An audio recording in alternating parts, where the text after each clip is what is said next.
తెలంగాణలో అభివృద్ధిలో game changer కాబోతోన్న రీజనల్ రింగ్ రోడ్ నిర్మాణం రియల్ ఎస్టేట్ వ్యాపారులను సిటీ అవతల వైపు చూసేలా చేస్తోంది.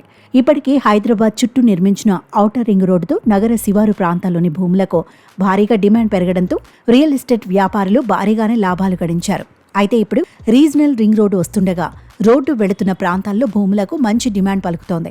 కాగా ప్రస్తుతం రియల్ ఎస్టేట్ కాస్త డల్గా ఉన్నప్పటికీ భవిష్యత్తులో మాత్రం మంచి డిమాండ్ వచ్చే అవకాశం ఉంది.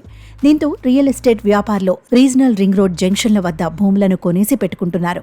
ఈ క్రమంలోనే మాస్టర్ ప్లాన్కు అనుగుణంగా ఆయా ప్రాంతాల్లో భారీ వెంచర్లు వేసేందుకు ఎకరాలు కొనేందుకు బేరసారాలు నడుపుతున్నట్టు సమాచారం.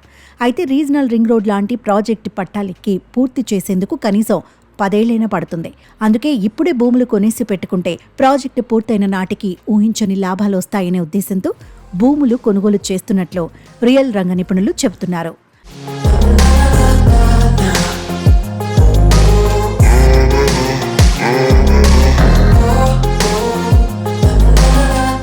అయితే రీజనల్ రింగ్ రోడ్ను మొత్తం 347 కిలోమీటర్ల పొడవున 4 వరుసలతో నిర్మించాలని ప్రభుత్వం నిర్ణయించింది. జాతీయ రాష్ట్ర రహదారులతో కనెక్ట్ చేసేలా రీజనల్ రింగ్ రోడ్లో 12 ప్రాంతాల్లో భారీ జంక్షన్స్ ఏర్పాటు చేసేందుకు ప్లాన్ సిద్ధం చేస్తున్నారు. అంతర్జాతీయ స్థాయిలో నిర్మాణం జరుపుకోబోయే ఈ భారీ ఇంటర్చేంజర్స్తో పరిసర ప్రాంతాల్లో రియల్ ఎస్టేట్ భారీగా పెరిగే మంచి అవకాశం ఉందని ఇప్పటికే రియల్ రంగ నిపుణులు అంచనా వేస్తున్నారు. అందుకే ఈ ఇంటర్చేంజర్స్ పరిసర ప్రాంతాల్లో భారీగా రియల్ ఎస్టేట్ వ్యాపారులు బేరసారాలు నిర్వహిస్తున్నట్లు తెలుస్తోంది. ప్రస్తుతం ప్రతిపాదిత రీజనల్ రింగ్ రోడ్ చుట్టూ రోడ్ ఫేసింగ్తో ఎకరం దాదాపు 1,50,00,000 నుంచి 2 కోట్ల రూపాయలు పలుకుతున్నట్లు సమాచారం.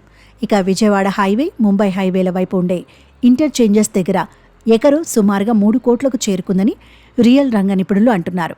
రోడ్డు నుంచి 2-3 కిలోమీటర్ల దూరంలో కూడా ఎకరం స్థలం 1 కోటి నుంచి 1,30,00,000 వరకు పలుకుతుందని చెబుతున్నారు. ఇప్పుడు భూములు కొనుగోలు చేస్తున్న వాళ్లంతా త్వరలోనే భారీ వెంచర్లు వేసి అమ్మకానికి పెట్టి భారీ లాభాలు ఆర్జించాలని చూస్తున్నారని తెలిపారు.